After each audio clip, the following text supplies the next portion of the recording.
Hello friends, welcome to இனட்டா foods.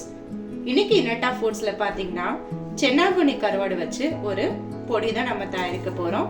இந்த பொடி பாத்தீங்கன்னா இட்லி, தோசை, அது மட்டும் இல்லைங்க ஒயிட் ரைஸ்க்கும் இந்த பொடியை நம்ம விட்டு கொஞ்சமா நல்லெண்ணெய் விட்டு சாப்பிட்டோம்னா சூப்பர் டேஸ்டா இருக்கும். இந்த பொடி பாத்தீங்கன்னா நம்ம டிராவல் டைம்ல கூட யூஸ் பண்ணலாம். நம்ம எங்கேயாவது டிராவலிங் பண்ணும்போது நம்ம ரைஸ் மட்டும் எடுத்துட்டு இந்த பொடியை மிக்ஸ் பண்ணி இட்லி தோசைக்கெல்லாம் மிக்ஸ் பண்ணி சாப்பிடலாம். வாங்க இந்த சென்னாகுனி இட்லி பொடி எப்படி செய்யறதுன்னு பார்க்கலாம். ஃபர்ஸ்ட் ஒரு அகலமான பேன் எடுத்துக்கலாம். ஸ்டவ் ஆன் பண்ணிக்கலாம். பேன்ல தண்ணி எதுவும் இல்லாம பார்த்துக்கோங்க, ட்ரை ஆகட்டும். சென்னாகுனி பொடி செய்யறதுக்கு நான் இன்னைக்கு 250 கிராம் சென்னாகுனி எடுத்திருக்கேன். அது இந்த ட்ரை பேன்ல விட்டுக்கலாம். விட்டு வதக்கி கொடுத்துக்கலாம். இது எந்த அளவுக்கு வதங்கணும்னா நல்ல ஒரு மொறுமொறுப்பு தன்மை வரும், அந்த அளவுக்கு வதக்கி விட்டுக்கணும். இந்த மாதிரி வதக்கும் போது இந்த சென்னாகுனில இருக்க மண் எல்லாமே கீழே அடியில தங்கிரும். அப்ப நம்ம கிளீன் பண்றதுக்கு ரொம்ப ஈஸியா இருக்கும். அடுப்பை மீடியம் ஃப்ளேம்லயே வச்சு வதக்கி கொடுத்துக்கோங்க. இதோட கலர் லைட்டா சேஞ்ச் ஆகும்.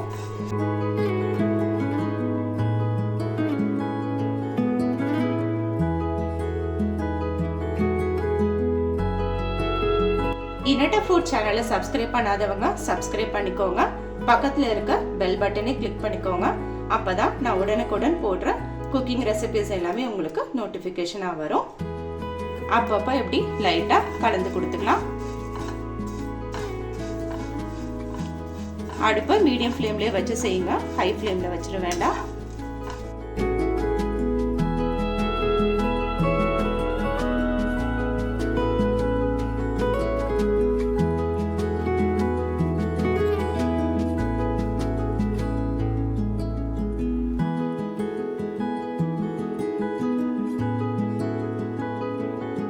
இந்த சென்னாகுனி வறுப்பட பாத்தீங்கன்னா இதுல இருக்க மண் எல்லாமே கீழே செட்டில் ஆயிடும். அப்ப நமக்கு கிளீன் பண்ண ரொம்ப ஈஸியா இருக்கும். லைட்டா வறுத்து கொடுத்துக்கலாம்.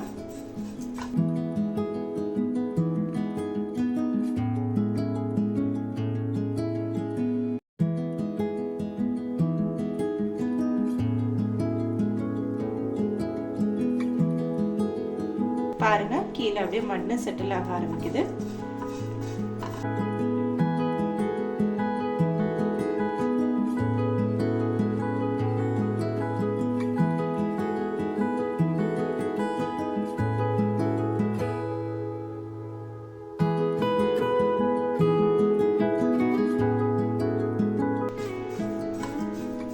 கலர் சேஞ்ச் ஆக ஆரம்பிச்சிருச்சு.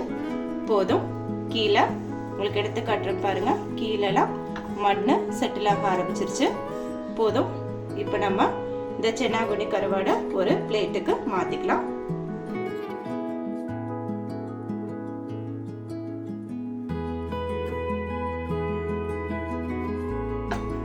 இது ஒரு பிளேட்டுக்கு மாத்திக்கலாம். இந்த சென்னாகுனி வறுப்பற டைம் பாத்தீங்கன்னா 3 மினிட்ஸ் ஆகுது.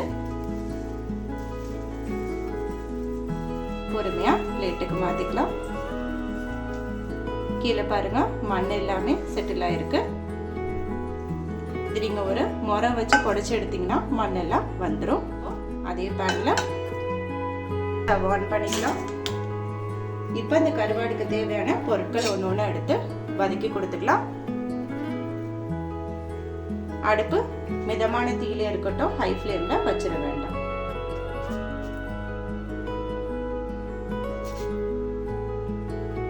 ஃபர்ஸ்ட் நம்ம கடலைப்பருப்பு விட்டுக்கலாம்.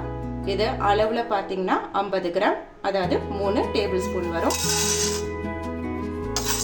வறுப்பட வச்சுக்கலாம்.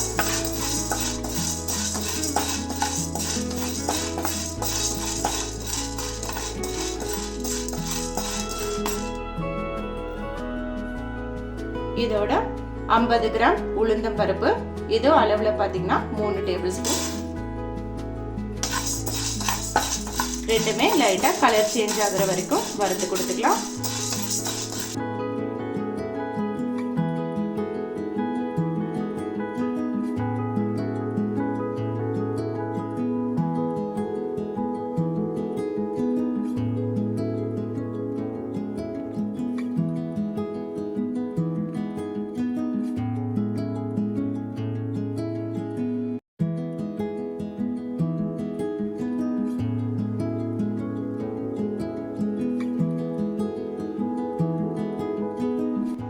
நான் இன்னைக்கு 250 கிராம் அளவுக்கு சொல்றேன். நீங்க எக்ஸ்ட்ரா செய்யறதா இருந்தா அளவை டபுள் பண்ணிக்கோங்க. 50 கிராம் உளுந்தம்பருப்பு, 50 கிராம் கடலைப்பருப்பு,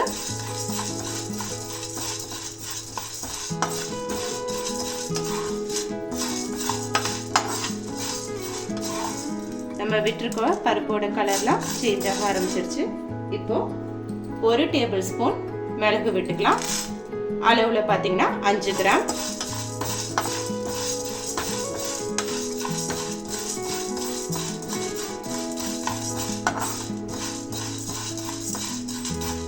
நம்ம விட்டுருக்க மிளகும் வறுபட்டு வரட்டும்.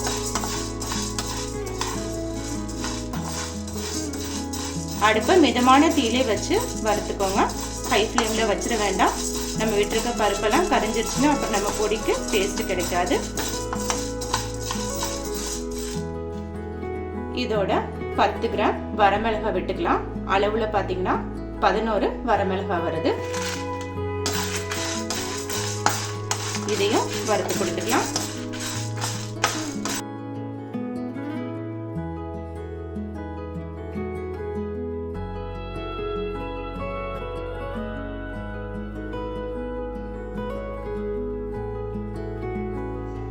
நம்ம இதோட 10 பல் பூண்டு விட்டுக்கலாம். நான் பூண்டோட தோல் உரிக்காம தான் விடுறேன்.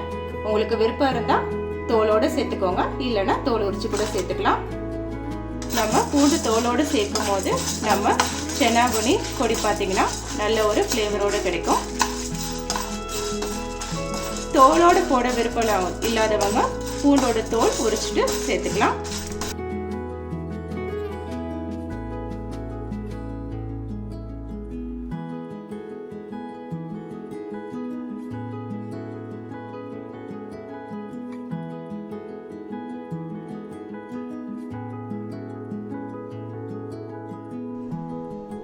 இதோட ஒரு கைப்பிடி அளவுக்கு கருவேப்பிலை விட்டுக்கலாம். கருவேப்பிலை கொஞ்சம் அதிகமாகவே சேர்க்கலாம்.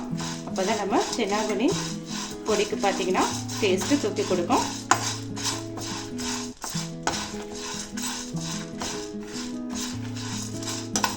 நம்ம விட்டுருக்க கருவேப்பிலையோட ஈரத்தன்மை போகிற அளவுக்கு வதக்கி கொடுத்துக்கலாம். அதுவும் நல்லா முறுமுறுப்பு தன்மையோடு இருக்கணும்.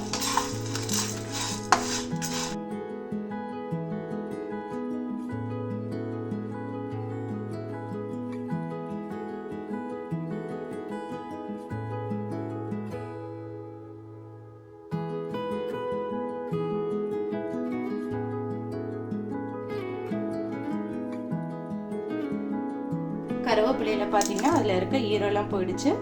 நல்லா அப்படி மொறுமொறுப்பாக ஆகணும். அந்த அளவுக்கு வறுத்துக்கோங்க. நம்ம விட்டுருக்க பூண்டும் நல்லா மொறுமொறுப்பாயிடுச்சு. சென்னாகுனி பொடி பார்த்தீங்கன்னா ஹாஸ்டலில் ரூம் எடுத்து தங்கியிருக்கவங்க எல்லாத்துக்கும் நீங்கள் வீட்டிலேருந்து அரைச்சி கொடுத்து விடலாம். இது பார்த்தீங்கன்னா அவங்க ரூமில் இட்லி தோசைக்கு சாதத்துக்கெலாம் அவங்க போட்டு சாப்பிட ஈஸியாக இருக்கும்.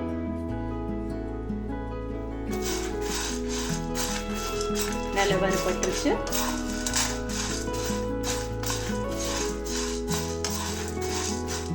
உங்களுக்கு இந்த சத்தமே தெரியும் பாருங்க. நம்ம விட்டுருக்க பருப்பு, மிளகாய், கருவேப்பிலை, பூண்டு எல்லாமே மிளகு எல்லாமே நல்லா வறுபட்டுருச்சு. இந்த மாதிரி சத்தம் வரணும்.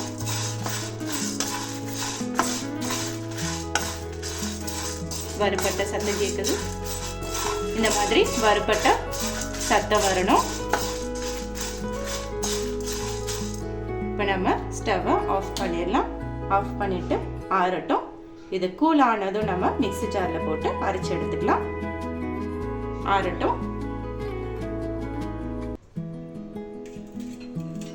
ஒரு சிலர் வீட்டில் பார்த்தீங்கன்னா முறம் இருக்காது, இல்லை ஒரு சிலருக்கு வந்துட்டு முறம் வச்சு இந்த டஸ்ட் சென்னாகுனியில் இருக்க டஸ்ட் எல்லாமே புடைச்சி எடுக்க தெரியாது. அப்படிப்பட்டவங்களுக்கு இன்னொன்று ஒரு ஈஸியான டிப் கொடுக்குறேன். இந்த மாதிரி ஒரு சல்லடை எடுத்துக்கோங்க. இந்த மாதிரி ஒரு சல்லடையில்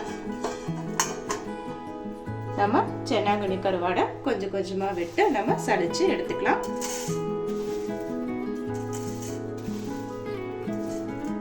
இப்படி நம்ம விட்டு 2லேருந்து 3 தாட்டி சலிச்சு எடுத்துக்கலாம். இப்ப பாருங்க, இப்படி சலிச்சு கொடுக்கும் போது நமக்கு கீழே டஸ்ட் எல்லாமே விழுந்துடும்.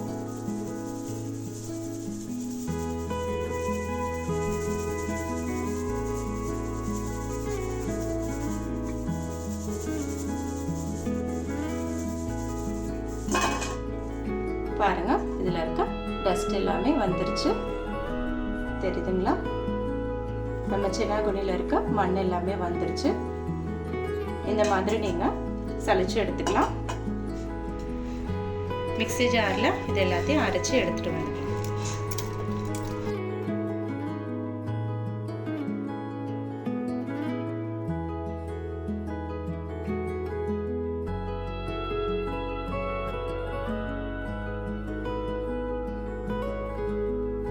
நம்ம பருப்பு எல்லாத்தையும் அரைச்சு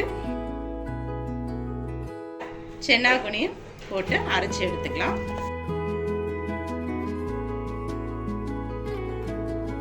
நம்ம இந்த பருப்பு வகைகளோட சென்னாகுனியும் சேர்த்து அரைச்சி வந்துக்கலாம். இதோட 1 டேபிள் ஸ்பூன் உப்பு சேர்த்துக்கலாம்.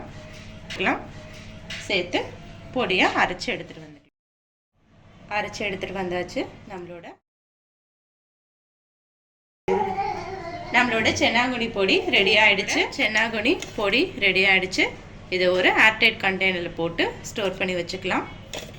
நம்ம இட்லி, தோசை, ரைஸ் எல்லாத்துக்குமே இதை போட்டு நம்ம மிக்ஸ் பண்ணி சாப்பிட்லாம். நான் இன்றைக்கி இதை ஒயிட் ரைஸோட இந்த சென்னாகுனி பொடியை சர்வ் பண்ணலான் இருக்கேன்.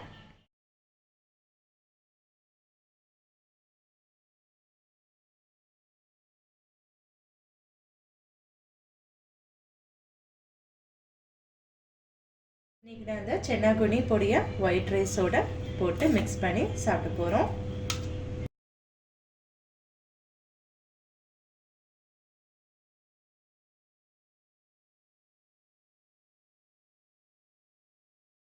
நீங்கள் இந்த ரெசிபி உங்கள் வீட்டில் ட்ரை பண்ணி பாருங்கள். ட்ரை பண்ணி பார்த்துட்டு உங்கள் ஃபீட்பேக்கை கமெண்ட் பாக்ஸில் தெரிவிங்க.